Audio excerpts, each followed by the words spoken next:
here in Las Vegas. It's a rare day that is below 100 degrees in June.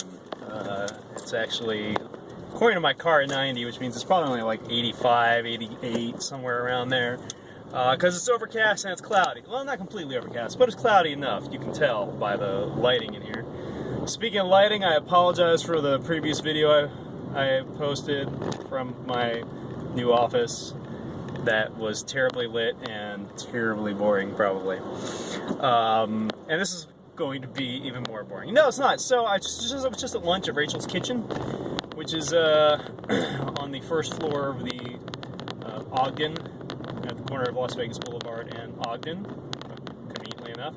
And yeah, I usually go there about once a week to eat something. I like their salads; they got good salad. And oh, now we're gonna be at a weird angle, and hopefully the phone won't slide out. Sweet. Anyway, so normally when I'm there, I pick up local free publications to read, and this week I picked up Downtown Zen, which is a really nice-looking, glossy, full-color publication that's basically a Zappos family newsletter. I mean, they have a few of these. They have a few different publications, but this one is, I mean, they have ads in it from local businesses, and it's a pretty nicely put together thing. What bothers me, though, is that because it's written by Zappos, it's completely created by Zappos employees, most of whom are, you know, they're customer service people, or they're, I don't know, whatever they do there. They pack shoes. I don't know what people at Zappos do, but most of them, for the most part, aside from, let's say, Brian Paco Alvarez, are not writers or, you know, communicators in a professional way. And the level of writing in there is like, it's like a junior high like newspaper. I don't know how to explain it. It reads kind of like a middle school literary magazine. That's the only way I can really put it. Like, down to it's got like some sort of fiction in there, and I don't know what else. I mean, there's fun articles about businesses and people and events downtown and around the city, but it's really hard for me to get through sometimes. And again, I understand this is, you know, to give a chance for the Zappos people to really, you know, shine, but they need an editor. They need like a real editor, because there's some really bad, glaring copy editing lapses in this thing that make it really difficult for someone like me, who's a professional communicator, to get through. And all I do is I read it and I get frustrated. I mean, like, misspellings, like spelling baron as referring to the lack of, you know, stuff. B-A-R-O-N instead of B-A-R-R-E-N. Like, really basic stuff that, like, got through your spell check in Microsoft Word, but definitely didn't get through anybody who really has a grasp of the English language. In another article, somebody was writing about Frankie's Tiki Room and said that when you walk in the door, you're literally transported to the South Seas. You're not literally transported. If you were, you would walk into Frankie's, there would be a glowing beam of energy, and then the next moment you would find yourself on an island somewhere. Literally.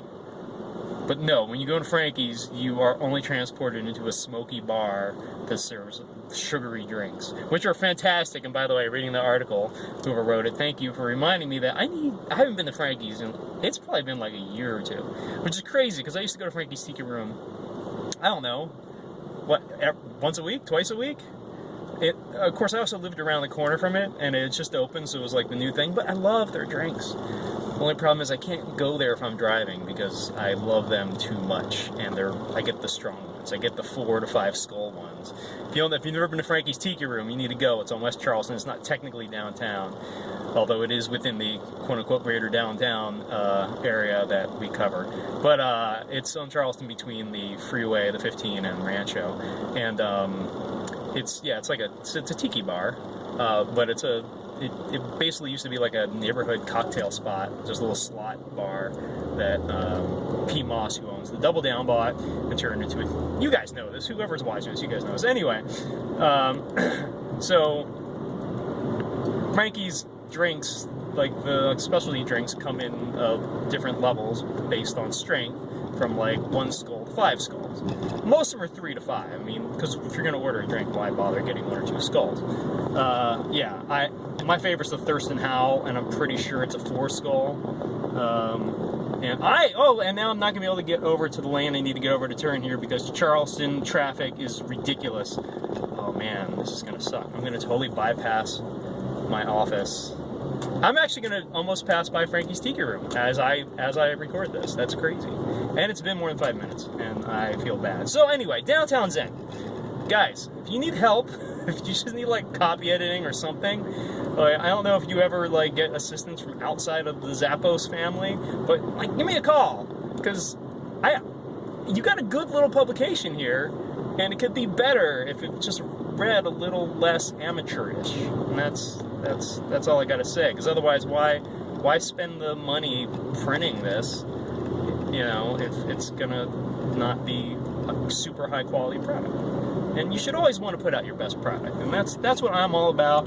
That's why I created businesses that are all about helping people put out their best product possible. So there you go. That's my Downtown Zen review. I'm sorry if I offended anyone, but you know, if you can't take constructive criticism, then you know, don't do anything in life at all. Well, this is good lighting. I like this. All right, guys, I'm out.